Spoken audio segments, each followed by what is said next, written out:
शांति है स्वधर्म तुम्हारा, शांति है स्वधर्म तुम्हारा, घर तुम्हारा शांति धाम, शांति के पथ पर चलो।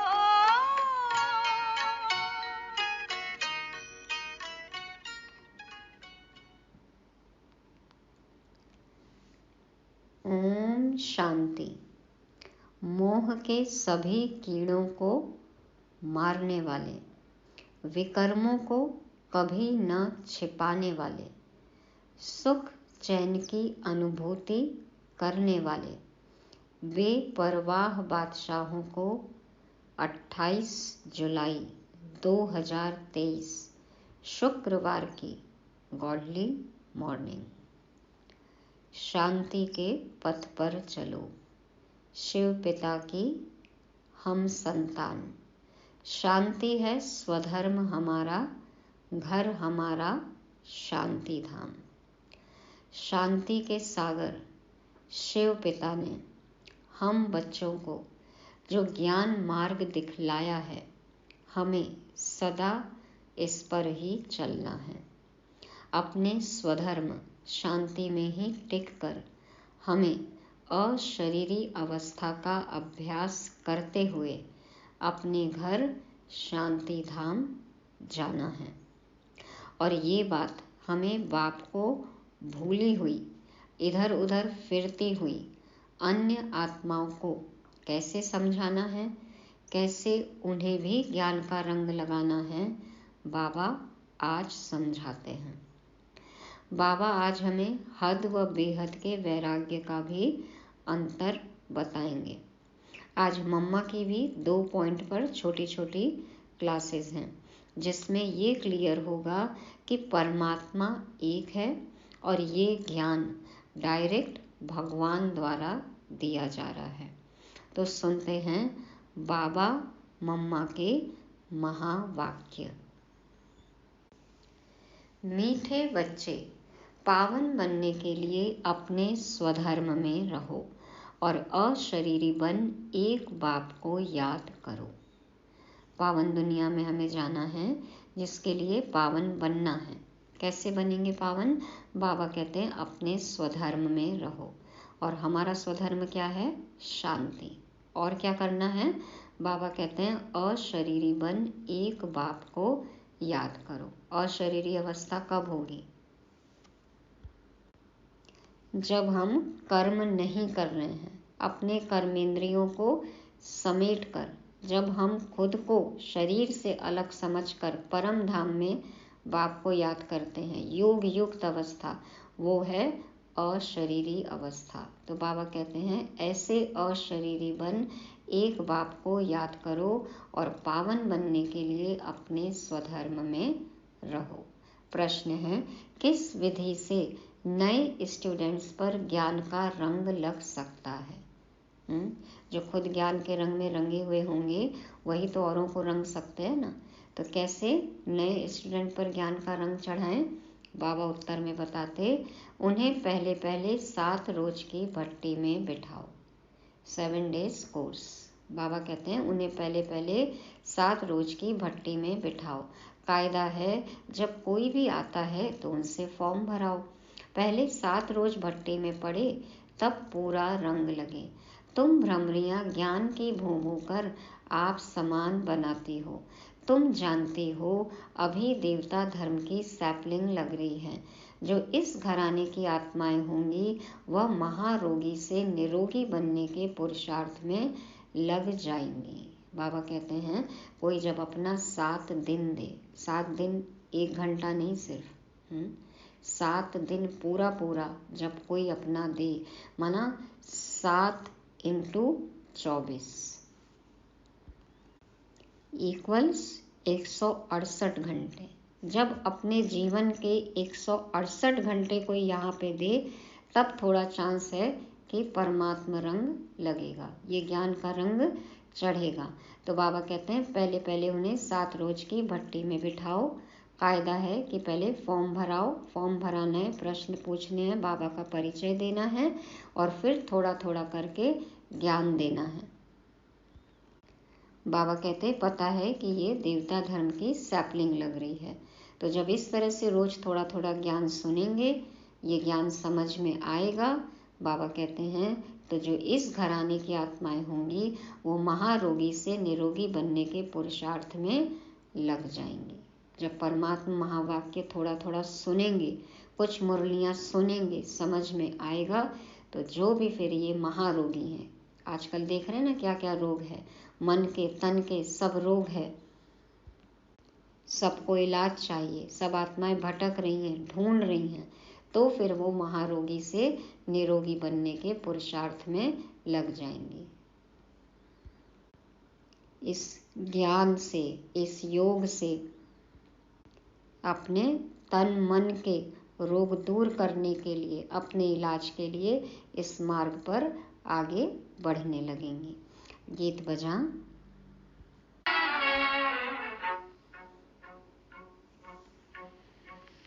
महफिल में जल उठी शमा, महफिल में जल उठी शमा, परवाने के लिए प्रीत बनी है दुनिया में मर जाने के लिए।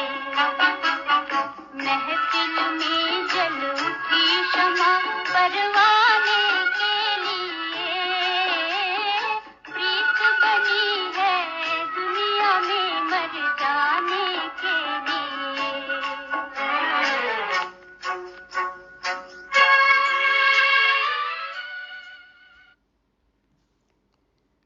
ओम शांति। बच्चों को ओम शांति का अर्थ तो समझाया हुआ है। ओम अर्थात अहम। अहम कौन? आत्मा। और मेरा शरीर कर्मेंद्रियां। आत्मा का स्वधर्म है ही साइलेंस। आत्मा किसकी संतान है? कहेंगे परमपिता परमात्मा की। वह भी साइलेंस है। बाबा शांति का सागर है। तो आत्माएं साइलेंस वर्ल्ड शांति धाम में रहती हैं। हम कहाँ रहते हैं? शांति धाम में। इसीलिए दादी जान की देखो 3 बार ओम शांति कहती ना। पहला ओम शांति माना मैं शांत स्वरूप आत्मा। दूसरा ओम शांति मेरा बाप शांति का सागर। और तीसरा ओम शांति मेरा घर शांति धाम। तो बाबा कहते आत्माएं साइलेंस वर्ल्ड शांति धाम में रहती हैं, फिर पार्ट बजाने टॉकी वर्ल्ड में आती हैं। अब बेहद का बाप कहते हैं हे बच्चे अपने स्वधर्म में रहो, अशरीरी होकर बैठो। मैं अलग, ये शरीर अलग, आत्मा अलग, शरीर अलग, देह अलग। तो अशरीरी होकर बैठो, बाप को याद करो। उस बाप को क्षमा भी कहते हैं। अब यह है महफिल। किसकी महफिल है ये? आत्माओं की, परमात्मा की। देखो बाबा आज कहते अब यह महफिल पतित मनुष्यों की। इस समय यह पतित दुनिया है। तो ये महफिल अब हमारे काम की है। ये दुनिया, ये महफिल मेरे काम की नहीं। तो अब यह महफिल पतित मनुष्यों की। इस समय यह पतित दुनिया है। मनुष्य मात्र पतित हैं। समझाया गया है सतयुग में भारत पावन था। गृहस्थ धर्म कहा जाता है जिसको सुखधाम कहते हैं। भारत पावन था, अभी पतित है, दुख धाम है। यह चक्र फिरता रहता है। अभी यह है कल्याणकारी संगम युग, जबकि पतित मनुष्य सृष्टि पर बाप को आना पड़ता है। पतित मनुष्य सृष्टि को पावन बनाने, पवित्रता के सागर को हमको पावन बनाने के लिए पतित दुनिया में, पतित तन में आना पड़ता है। पुरानी दुनिया से नई दुनिया बाप रचता ही बनाते हैं, जिसको परमपिता परमात्मा कहा जाता है। सब भक्तों का भगवान एक है। तो बाप कहते हैं मुझे भी पतित दुनिया, पतित शरीर में आना पड़ता है। परम धाम से एक ही बार आता हूँ, भारत को पावन दैवी राज्य बनाने। इस वर्ल्ड की हिस्ट्री ज्योग्राफी को कोई नहीं जानते, क्योंकि सब नास्तिक हैं, एक भी आस्तिक मनुष्य नहीं। क्योंकि शिव बाबा को नहीं जानते ना, यथार्थ नहीं पहचानते कि भगवान कौन है, तो सब नास्तिक हैं। भले ही कितनी भी भक्ति करें, कितनी भी तीर्थ यात्रा करें, मंदिर जाएं, लेकिन वो आस्तिक नहीं। तो एक भी आस्तिक मनुष्य नहीं। बाप को न जानने के कारण निधन के बन पड़े हैं। बाप को ही नहीं जानेंगे, अपने पिता को नहीं जानेंगे तो अनाथ हैं, निधन हैं, गरीब हैं, कंगाल हैं, कोई मालिक नहीं, कोई धनी धोरी नहीं। तो क्या करते हैं फिर? आपस में लड़ते झगड़ते रहते हैं। घर घर में कितनी अशांति है। घर घर देखो, मन मन में कितनी अशांति है। सतयुग आदि में वन ऑल माइटी अथॉरिटी देवी देवता राज्य था, सुख धाम था। फिर दुख धाम कैसे बना, यह कोई नहीं जानते। ज्ञान है ब्रह्मा का दिन, भक्ति है ब्रह्मा की रात।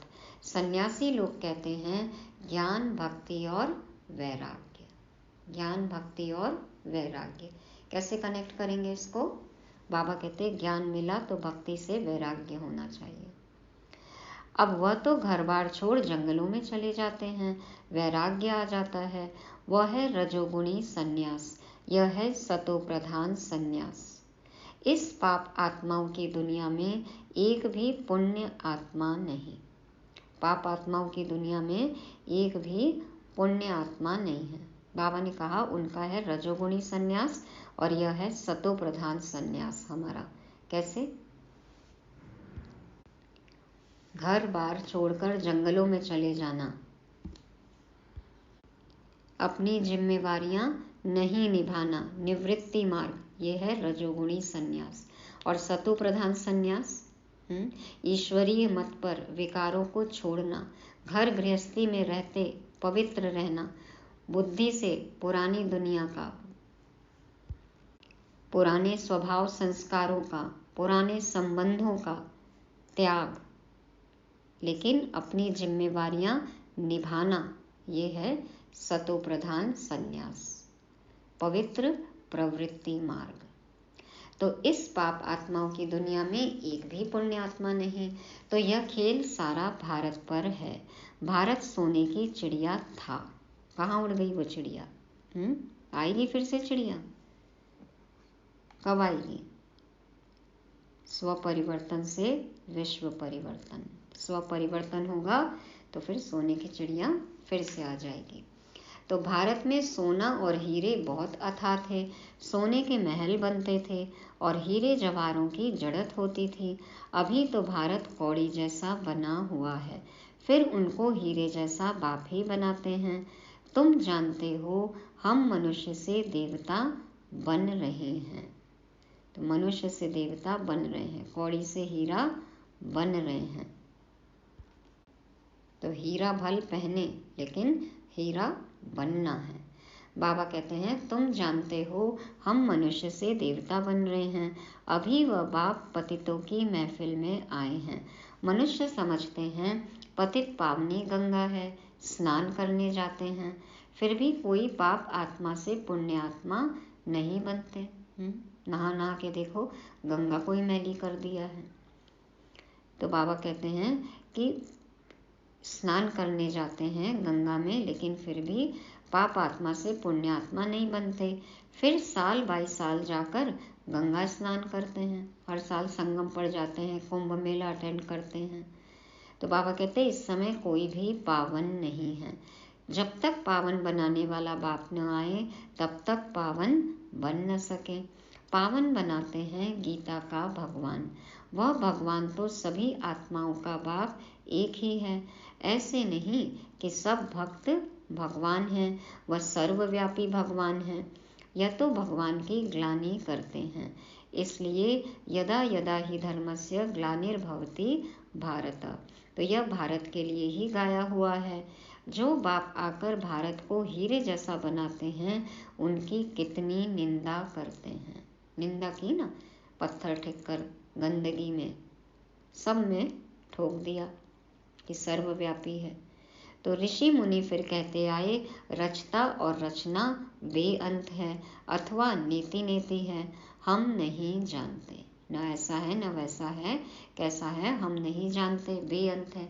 उसका पार नहीं पा सकते, उनके बारे में नहीं समझ सकते, तो नेति नेति कहते हैं।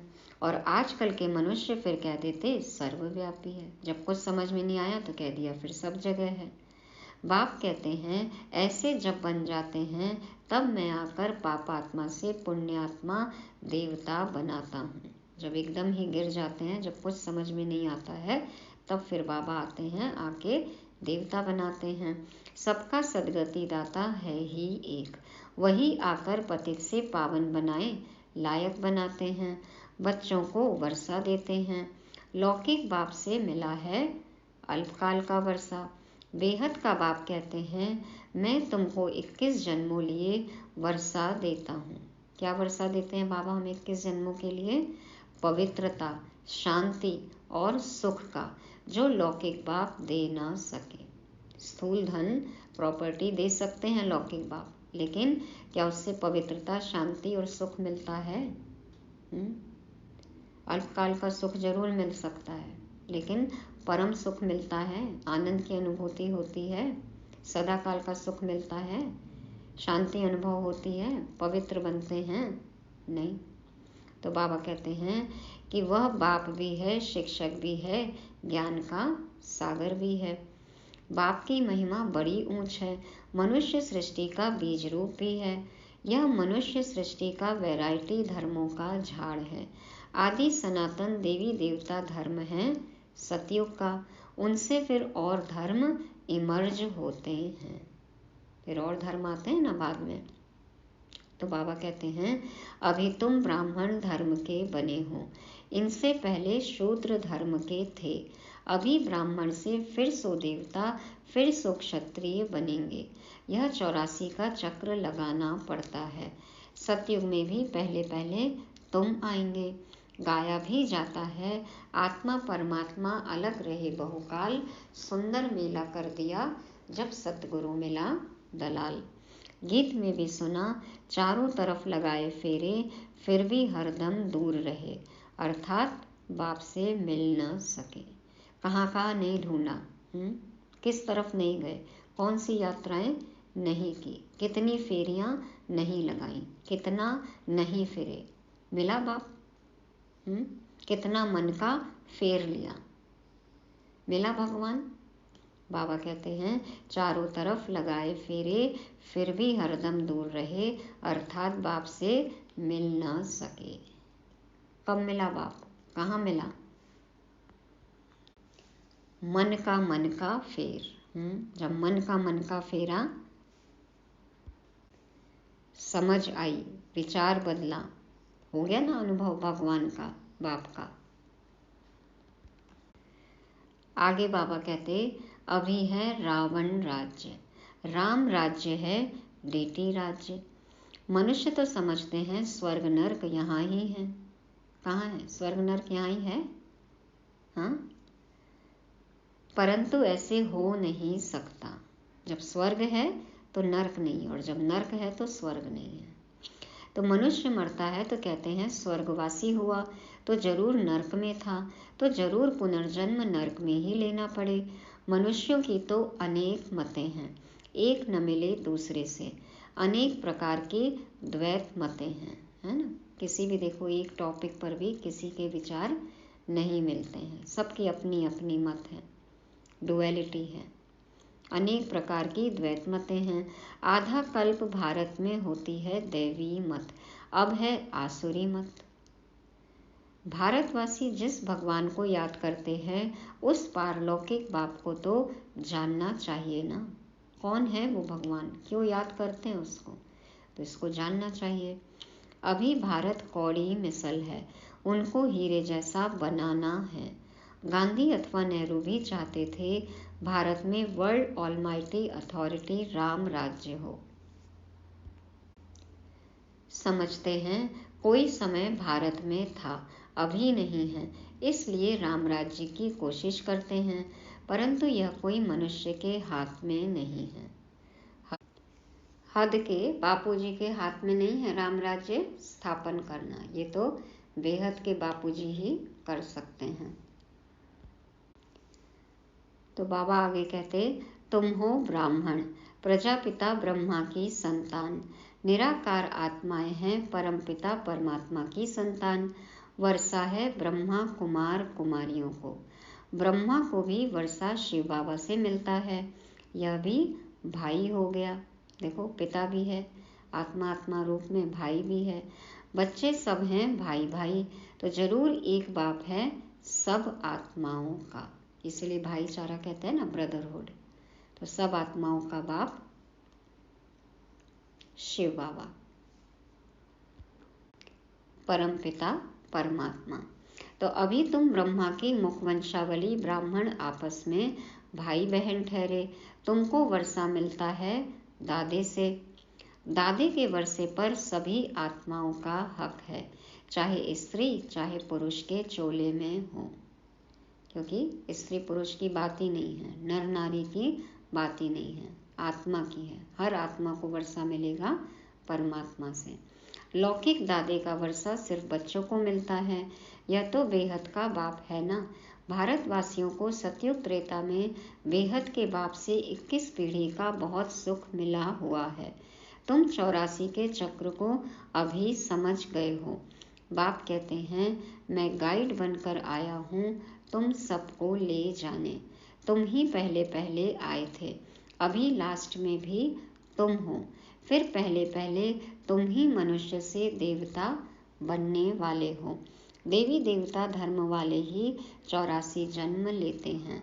फिर नंबरवार सबके कम जन्म होते जाते हैं, और धर्म वालों के जरूर कम जन्म होंगे, क्योंकि उनका आना बाद से ही होगा, द्वापर के बाद से होगा, द्वापर से होगा। तो बाबा कहते हैं, और धर्म वालों के जरूर कम जन्म होंगे। अभी वह आदि सनातन देवी देवता धर्म नहीं है, फिर से स्थापन हो रहा है। तुम जानते हो इब्राहिम फिर कब आएगा? कब आएगा इब्राहिम? कितने साल पहले आया इब्राहिम, और कितने साल बाद आएगा? 2500 साल। और क्राइस्ट कितने समय बाद आएगा? क्राइस्ट कितने समय पहले आया? लगभग 2000 साल पहले आया, और नया कल्प चालू होगा तो उसके 3000 साल बाद आएगा। तो यह वर्ल्ड की हिस्ट्री ज्योग्राफी मनुष्य ही तो जानेंगे ना। बाप समझाते हैं, जब सभी पाप आत्मा बन जाते हैं तब मैं आकर पुण्य आत्मा बनाता हूँ। जो कल्प पहले बने थे उनका सैपलिंग लगा रहा हूँ। सतयुग में था ही एक धर्म, अभी तो कलयुग में अनेक धर्म हैं। कितने धर्म हैं, कितने मठ पंथ हैं। पतित आत्माओं की महफिल है। बाप आते हैं सबको पावन बनाने। सदगति देने वाला वही एक है। माया रावण दुर्गति करती है, इसलिए देवताओं के आगे जाकर गाते हैं, मैं निर्गुणहारे में कोई गुण नाही। कहते हैं ना, मैं नीच खल पापी कामी पाप हरो देवा, मुझ निर्गुण में कोई भी गुण नहीं है। बाप आकर पतित से पावन बनाए, दैवी गुणों वाला बनाते हैं। अभी तुम दैवी गुण धारण करते जाते हो, फिर भारत में दैवी राज्य बन जाएगा। अभी यह दुनिया बदल रही है, तो हम बदलेंगे, जग बदलेगा। स्व परिवर्तन से विश्व परिवर्तन, सोने की चिड़िया फिर से आ जाएगी। तो तुम हो बेहद के सन्यासी, उन्हों का है हद का वैराग्य। यह है बेहद का वैराग्य। उनका क्या है? हद का वैराग्य। एक होता है परिस्थिति जन्य वैराग्य, शमशानी वैराग्य, और एक होता है समस्या आया हुआ वैराग्य, बेहद का वैराग्य। तो तुम सारी पुरानी सृष्टि को भूल अपने बाप को याद कर वर्षा लेते हो। बाप कहते हैं, मुझे याद करेंगे तो उस याद अथवा योग अग्नि से विकर्म विनाश होंगे, फिर तुम विकर्माजीत बनेंगे।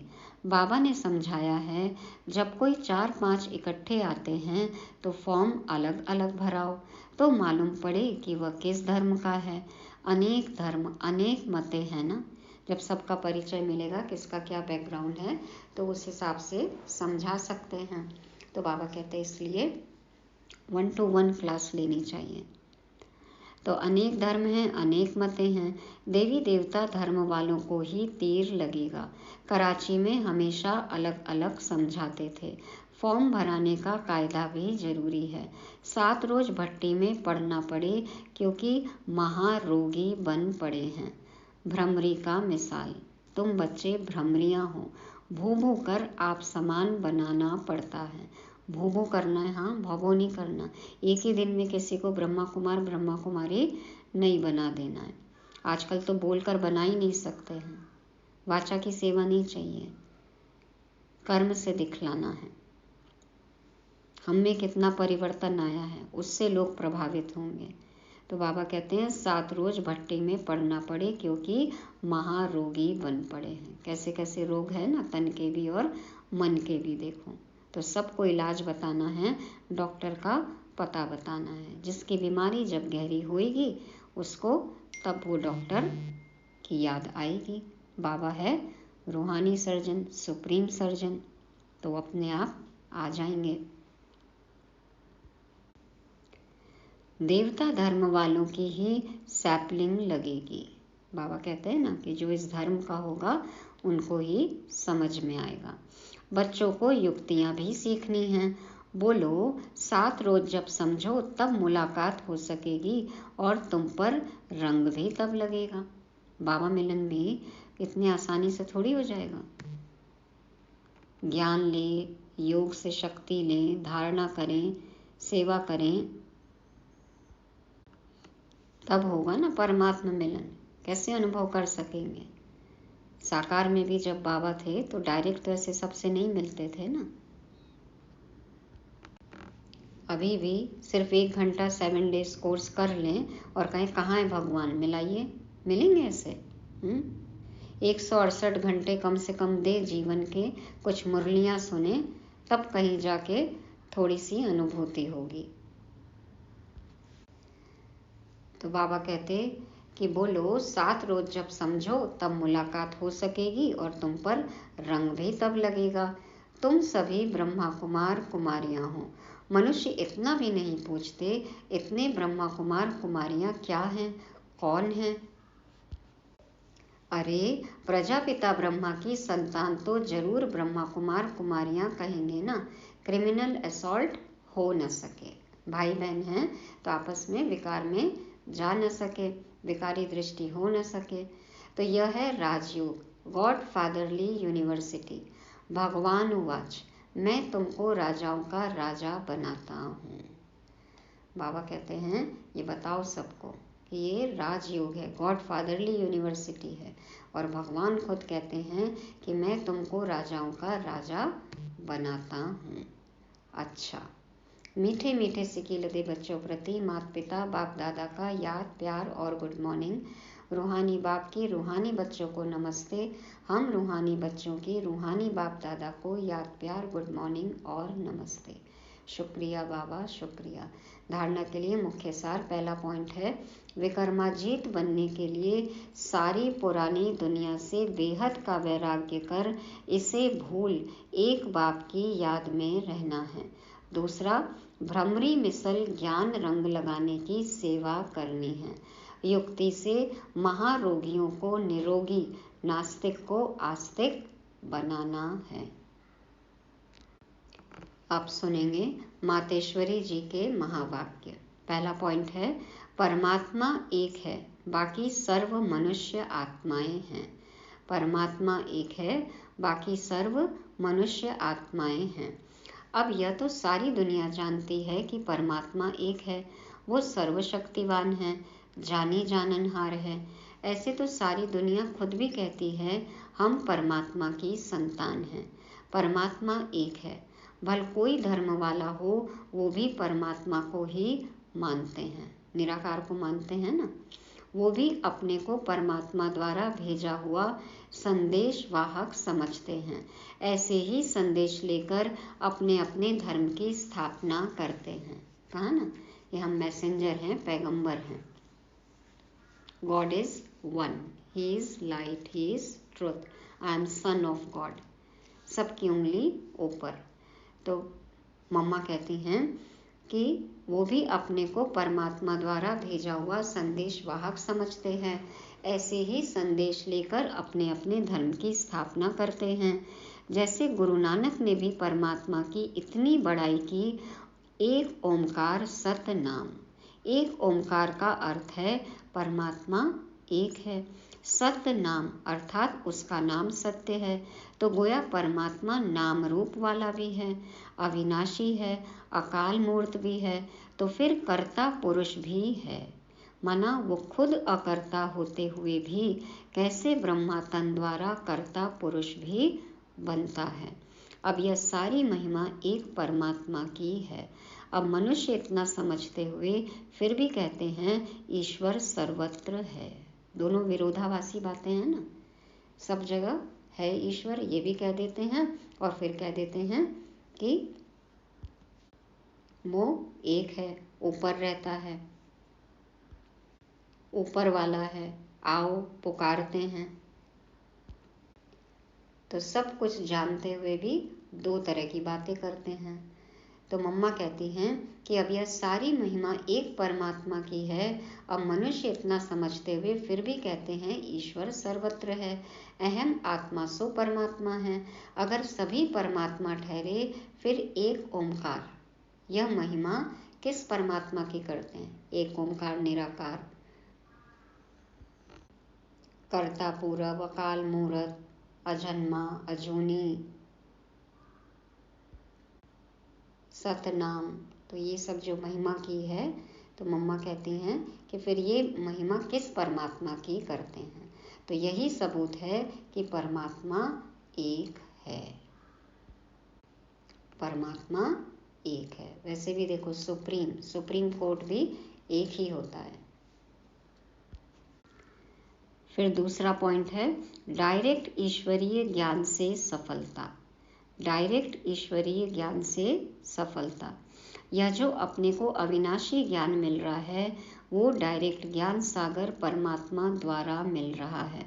इस ज्ञान को हम ईश्वरीय ज्ञान कहते हैं क्योंकि इस ज्ञान से मनुष्य आदि मध्य अंत सुख पाते हैं, अर्थात जन्म जन्मांतर दुख के बंधन से छूट जाते हैं, कर्म बंधन में नहीं आते। इसीलिए ही इस ज्ञान को अविनाशी ज्ञान कहा जाता है। कर्म तो करते हैं लेकिन क्या होता है, सेवा का संबंध होता है ना, इसलिए बंधन से छूट जाते हैं। इसलिए इस ज्ञान को अविनाशी ज्ञान कहा जाता है। अब यह ज्ञान सिर्फ एक ही अविनाशी परम पिता परमात्मा द्वारा हमें प्राप्त होता है क्योंकि वो खुद अविनाशी है। बाकी तो सब मनुष्य आत्माएं जन्म मरण के चक्र में आने वाली हैं। इसलिए उनसे मिला हुआ ज्ञान हमें कर्म बंधन से छुटकारा देने वाला नहीं है, तो और ही कर्म में फंसा देते हैं, बंधन होता है। और देहधारियों से जो हम ज्ञान सुनते हैं उससे क्या हमें मुक्ति, जीवन मुक्ति का एहसास होता है, मिलता है? चलो कोई ज्ञान को कॉपी करके अपने नाम से सुना भी देते हैं, अच्छा भी लगता है, लेकिन फिर जब परिस्थिति आती है तो उस ज्ञान के पॉइंट को क्या हम इम्प्लीमेंट कर पाते हैं? वो शक्ति बनता है? नहीं है। तो ये अनुभव तो सबको है ना, फर्क समझ में आता है। यहाँ हम डायरेक्ट परमात्मा से सुनते हैं, शक्ति लेते हैं, इसलिए हमें जीवन में मुक्त अवस्था का अनुभव होता है। तो ये फर्क है। तो मम्मा कहती हैं बाकी तो सब मनुष्य आत्माएं जन्म मरण के चक्र में आने वाली हैं, इसलिए उनसे मिला हुआ ज्ञान हमें कर्म बंधन से छुटकारा देने वाला नहीं है। इस कारण उन्हों के ज्ञान को मिथ्या ज्ञान अथवा विनाशी ज्ञान कहेंगे। लेकिन यह देवताएं सदा अमर हैं क्योंकि इन्होंने अविनाशी परमात्मा द्वारा यह अविनाशी ज्ञान प्राप्त किया है। तो इससे साबित है कि परमात्मा भी एक है तो उसका ज्ञान भी एक है। इस ज्ञान में दो मुख्य बातें बुद्धि में रखनी है। कौन सी दो बातें याद रखनी है, बुद्धि में रखनी है? एक तो इसमें विकारी कलयुगी संग दोष से दूर होना है, और दूसरी बात कि मलिच्छ खान पान आदि की परहेज रखनी है। पढ़ाई भी करते हैं तो कहते हैं ना कि संग का ध्यान रखो, कुसंग से बचो। तो कलयुगी संग दोष से दूर होना है, नहीं तो कोई कुछ कुछ बोलकर हमें बाबा से, मुरली से दूर कर देता है। और दूसरी बात क्या है, खान पान का ध्यान रखना है। तामसिक खाना नहीं खाना है। कहते हैं ना, अन्न का मन पर असर होता है, फिर वही तन पर असर करता है। तो संग दोष से दूर रहना है, कलयुगी संग दोष। और दूसरी बात, मलिच्छ खान पान आदि की परहेज रखनी है। इस परहेज रखने से ही जीवन सफल होती है। परहेज रखेंगे तो फिर इलाज अच्छी तरह होता है ना, असर भी करता है। तो ये 2 परहेज रखेंगे तो जीवन सफल होता है। तब तो अनुभव होगा ना कि हाँ, भगवान मिला है। आई ब्रह्मा कुमारीज में, कहाँ है भगवान, हमें तो दिख नहीं रहा है, हमें तो अनुभव हो नहीं रहा है, ऐसे ही कहते हैं। मुरली सुनना नहीं है, पुरानी दुनिया में उसी चाल में चलना है, नियम धारणाएं कुछ माननी नहीं है। तो होगा अनुभव, दिखेगा भगवान, मिलेगा। बाबा तो कहते हैं ना कि मैं अनुभव करने लायक हूँ, मैं देखने लायक नहीं हूँ, मैं जानने और समझने लायक हूँ, अनुभव करने लायक हूँ। तो संग दोष से दूर रहें, कलयुगी संग दोष न हो, और मलिच्छ खान पान आदि की परहेज रखेंगे, ज्ञान मार्ग में चलेंगे, योग युक्त रहेंगे, धारणाएं करेंगे, सेवा करेंगे, तब तो परमात्मा अनुभव कर सकते हैं, परमात्मा रंग चढ़ सकता है। अच्छा, ओम शांति। अब है वरदान। सदा साक्षी स्थिति में स्थित रह निर्लेप अवस्था का अनुभव करने वाले सहज योगी भव। सदा साक्षी स्थिति में स्थित रह निर्लेप अवस्था का अनुभव करने वाले सहज योगी भव। बाबा समझाते हैं, जो देह के संबंध और देह से साक्षी अर्थात न्यारे हैं, वह इस पुरानी दुनिया से भी साक्षी हो जाते हैं। जो देह और देह के संबंधियों से साक्षी हो गए, न्यारे हो गए, तो वह इस पुरानी दुनिया से भी साक्षी हो जाते हैं। वे संपर्क में आते हुए, देखते हुए भी सदा न्यारे और प्यारे रहते हैं। यह स्टेज ही सहज योगी का अनुभव कराती है। इसी को कहते हैं साथ में रहते हुए भी निर्लेप। साथ में रह रहे हैं लेकिन किसी से प्रभावित नहीं हो रहे हैं, अफेक्टेड नहीं हो रहे हैं, तो निर्लेप। आत्मा निर्लेप नहीं है, लेकिन आत्म अभिमानी स्टेज निर्लेप अर्थात माया के लेप व आकर्षण से परे है। आत्मा निर्लेप नहीं है। जो पाप पुण्य करेंगे, जो कर्म करेंगे, उसका फल तो चिपकता ही है ना, वो संस्कार तो आत्मा में भरते ही हैं। लेकिन बाबा कहते हैं आत्म अभिमानी स्टेज निर्लेप अर्थात माया के लेप व आकर्षण से परे है। लेकिन अवस्था ऐसी है, आत्म अभिमानी अवस्था में है, तो दुनिया की कोई भी चीज़ हमें प्रभावित, आकर्षित नहीं करती है। इस अवस्था में रहने वाले माया के वार से बच जाते हैं। जब साक्षी अवस्था है, दुनिया के प्रभाव में नहीं आ रहे हैं, तो परिस्थितियां, माया हमारा कुछ भी नहीं बिगाड़ सकती, तो माया के वार से बच जाते हैं। तो आत्म अभिमानी अवस्था निर्लेप होती है, जिसको कि भक्ति में कह दिया कि आत्मा ही निर्लेप है। तो हमें सदा साक्षी स्थिति में रहना है। स्लोगन है, शुभ भावना और शुभ कामना द्वारा सूक्ष्म सेवा करने वाले ही महान आत्मा है। अभी इसी सेवा की बहुत आवश्यकता है। तो शुभ भावना और शुभ कामना द्वारा सूक्ष्म सेवा करने वाले ही महान आत्मा हैं। तो मनसा सेवा, सूक्ष्म सेवा हमें करनी है। सबके लिए शुभ भावना, शुभ कामना। ये थी आज की मुरली, जिसको रिवाइज करने के लिए आज के 5 पॉइंट्स हैं। पहला है स्वधर्म, तो शांति है हमारा स्वधर्म, इसमें ही टिकना है, इससे ही हम पावन बनेंगे। दूसरा है ज्ञान का रंग। तो स्वयं परमात्मा रंग में रंगे रहना है और औरों को भी ज्ञान का रंग लगाना है। तीसरा है बेहद का वैराग्य। तो खुद की देह के संबंध, पदार्थ, स्वभाव, संस्कार, पुरानी दुनिया, सबसे बेहद का वैराग्य हो। घर गृहस्थी में रहना है, जिम्मेवारियां संभालना है, लेकिन पवित्र प्रवृत्ति मार्ग, बेहद का वैराग्य, सतो प्रधान संन्यास। और चौथा साक्षी स्थिति, सब कुछ जो भी हो रहा है सहज भाव से देखना है, न्यारे रहना है। और पांचवा है सूक्ष्म सेवा, सबके लिए शुभकामना, शुभ भावना। ओम शांति।